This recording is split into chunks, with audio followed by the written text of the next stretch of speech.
Hey guys, Justin Morgan here, and I am getting my lunch ready. I've got a handful of pears that I'm going to skin, but that is not what we're talking about today.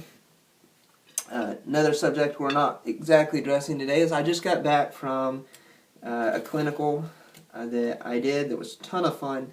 I went out to the WIC office, Women, Infant, and Children, and it was nice because when I came in, they said, "Oh yeah, you're the vegetarian guy, and you're the one that does like the weightlifting and you're a vegan and you're becoming a dietitian now."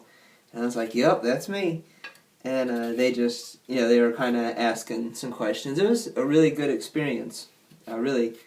And then the program that they have for getting food to families that may be in need for one reason or another. My wife and my kids and actually used the WIC program when my kids were little. My kids are still little. They're 10, 8, or 10, 9, and 7 now. So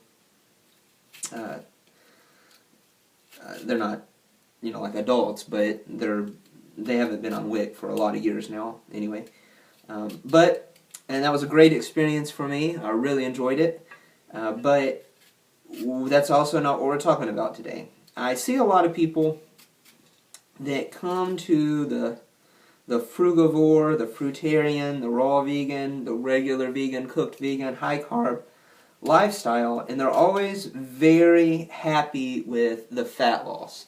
They're like, "Man, I've lost 30 pounds of fat. I feel great, but," and that's where the "but" comes in. "But I've lost a lot of strength. I'm losing muscle, and I don't get it. If this is so healthy, why am I becoming so weak?"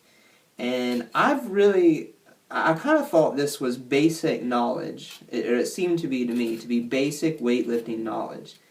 But apparently that is not the case. But if you are losing more than probably 5 pounds, maybe even beyond that, but if you are losing that, you are going to lose muscle in the process. Some people can do it really slowly. I've been trying not to lose more than 1 pound a month, and I've been doing a little bit more than that. I see like my weight loss will take off real quick at certain times, but I've been trying to do it really slowly, and the reason for that is because the slower you choose to lose weight, the less muscle you will lose in the process. Just like when you are usually, people go into like say they're bulking and they'll eat a ton of calories.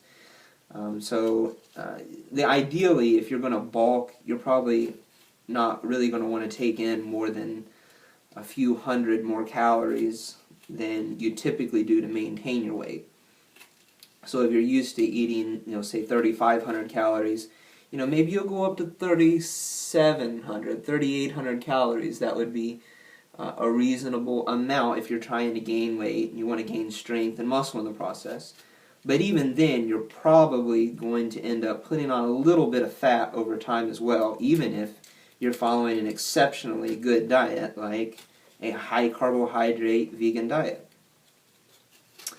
Now, when people go on cutting diets, though, the opposite happens. They're happy that they lose fat, but whether you're a vegan, raw vegan, 80-10-10, or a meat eater, when you go into a caloric deficit like that and you're restricting your calories in order to lose weight, or you are increasing your activity, by which case you're also going into a caloric deficit. That kind of gets beyond me too, as people will say, "Well, I'm not restricting my calories, I'm just doing a lot more cardio." Well, by doing a lot more cardio, you're increasing your caloric expenditure, by which you're going into a caloric deficit. So either way, you're reducing your calories. And I'm not into calorie restriction. I don't think it's a good way to live, but at the same time, for myself personally, I haven't had a lot of success in losing weight while eating 4,000 calories a day. Now, if I go down to, say, 3,800 calories a day, and I start walking a little bit, I start to lose weight maybe a little more quickly than I want to. So, you can take that for what it's worth. That's my anecdotal, personal experience. But if you are losing a lot of weight, you're losing a lot of fat, and you're really happy with that, that's good. But typically, for most people, maybe not everyone, but for most people, you should expect that you are going to lose some muscle and by exchange some strength in that process, and that is just a trade-off that you're going to have to accept.